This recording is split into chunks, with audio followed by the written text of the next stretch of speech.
I've personally never seen someone's very first YouTube video. I'm not really sure how they did it or how it's supposed to go. I usually just jump in and do things my own way. Welcome. Also, my name's Crystal. That would be very important to know. If you like creepy miniatures and stories of insane asylums, you've come to the right place. I plan on telling stories of insane asylums while working on my 1/12 scale miniature insane asylum. I didn't want to keep you waiting any longer, so here is the Psychiatrico Insane Asylum Miniature 1/12 scale. Please like and subscribe. Okay, let's go inside.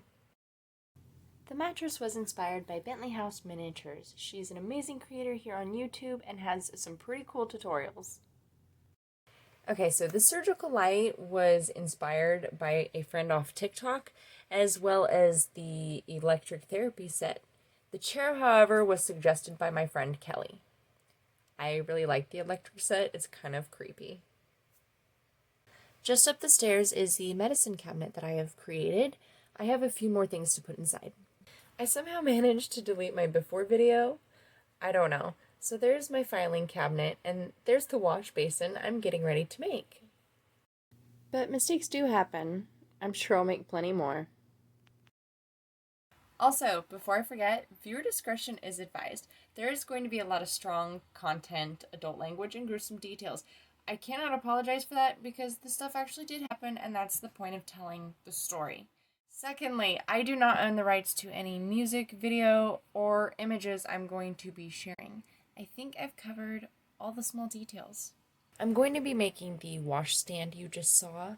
I'm using the exam chair as kind of a reference. I decided we would begin with one of the first known asylums. It was established by a church order in the 13th century. Named Bethlehem after Bethlehem, it was later pronounced as Bedlam. So Bethlehem, Bedlam, Bethlehem, Bedlam, Bethlehem. See, I would have messed up the name, so that's probably why they changed the name, was because people couldn't pronounce it. No, I don't know. I don't know why they changed the name. It's just Bedlam now and no longer Bethlehem. Okay, glad we got that clear. Strange enough, they chose the Star of Bethlehem kind of as their symbol. The asylum was originally intended for monks to help the sick and the poor. Sadly, in the 14th century, it would become basically a dumping ground for the insane, the lunatics. During this time, conditions changed horrendously. If you were unfortunate enough to be sent to Bedlam, then you might find yourself chained to a rotting bed. If you don't like that option, you could actually trade that for your own pile of straw drenched in, a terrible way to put it, human waste. Still not appealing? Okay, well, I've got you covered. Your last and final option would be chained to a wall. Well, now that we have covered all the sleeping arrangements, let's discuss medical treatment. There were 4 main options for the treatment of the insane, the lunatics, and the mad. Please keep in mind, this is medieval time. And your treatment options are based off the idea that your madness was caused by bad blood, bile, or demonic possession. Yeah, possessed. Behind treatment door number 1, you were given a heavy homemade laxative. If you survived this laxative, you would then purge all of your bad bile. Treatment option number 2 is a little more aggressive. Okay, a lot more aggressive. It's a beating. Somehow, these beatings were seen as a way to drive out the demonic possession. Even if death was the end result, it was seen as a successful treatment. Yeah, because if you're dead, the demon can clearly no longer be in you. Treatment number 3 is a good old-fashioned, sometimes deadly, pretty much useless practice of bleeding. In some cases, leeches were used, other cases, a cutting utensil. Treatment number 4 also proved to be lethal, but again, no surprise, right? Mercury treatment was often reserved for patients with venereal disease or syphilis. Not only was mercury very lethal, but it could also mess up and alter your mind, making you even more insane. So I would hate to interrupt my own story, but I'm going to have to. I need to add that, thank goodness, during the 14th through the 16th century, Bedlam was actually a very small facility, because I don't want to call it a hospital. It's just sick. But it was very small, and at max capacity, it held up to 40 people. Patients, victims, just really unfortunate people. In 1666, the Great Fire of London destroyed most of the city. Well, this caused Bedlam to be examined, and upon that rebuilt. Literally 2 blocks away, but let's not dwell. The 17th century brought new ideas in science, which of course led to new ways of torture. Medical treatment. Now, supposedly, scientists only did post-mortem exams of skulls and brains. But John Henslem is the one that actually created electrotherapy. His theory was that the different body parts in the brain ran off of energy, so an ailment could be treated with electricity. First of all, if you're claiming all these medical advancements, why in the hell are your patients still chained up to walls, dying of gangrene and infection and horrid conditions? Oh, sorry, you're busy shocking people! Come on, John, you could have made a difference, but nope, more torture. So now entering stage left, the Monroe family. A 3-generation family of, quote, mad doctors. They monopolized the asylum and their own private care system. They were the go-to with their new leading science. This is only if you can consider beatings, starvation, and imprisonment a form of science.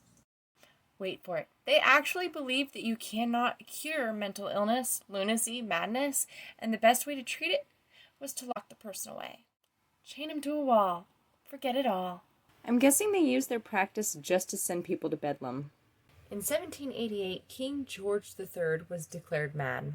He was sent to the asylum to receive bleedings and blisterings to rid him of his fits of rage. It was said that in a fit of rage, the king actually lit a page's wig on fire. Now, can you imagine being in the king's court when he pulls off a page's wig and lights it on fire? So in case you did not know, a page is basically a king's servant. With the king now in the asylum and undergoing treatment, the public eye was now scrutinizing the asylum rather than going to it for entertainment. Okay, let me be clear. They used to give tours of Bedlam as entertainment. Would you like to go to the madhouse for an outing for the day? That's disgusting! Surprisingly, the king was actually cured. People were celebrating, ringing bells, they had a luminary. But they also began to examine the Monroes a lot closer and the conditions of Bedlam.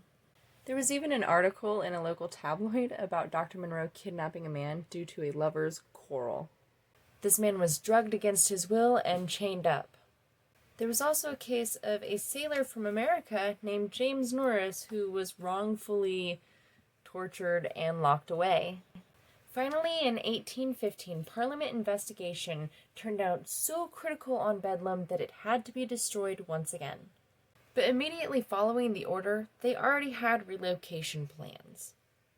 You would think with all this, the 18th century would change quite a bit.